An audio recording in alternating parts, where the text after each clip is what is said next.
فاعلم بتتقي الله هيجعل لك مخرج.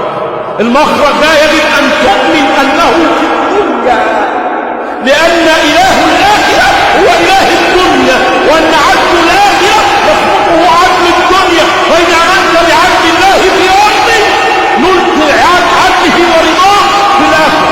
أما إن كنت تنكر على الله عدل وقدرته في الدنيا وتقول عاشورنا ازاي، هنقدر على أمريكا ازاي، على إسرائيل ازاي، على السعودية ازاي، على الكويت ازاي، على قطر ازاي، على الإمارات ازاي، لأنك تشكك في قدرة الله.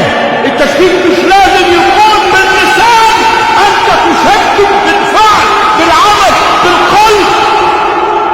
عندما تفر من مواجهة الظلم والظالمين ظنا بأنهم سينتصروا عليك، مع أن أوامر الله واضحة: من رأى منكم رجلا يقتل ظلما أو يضرب ظلما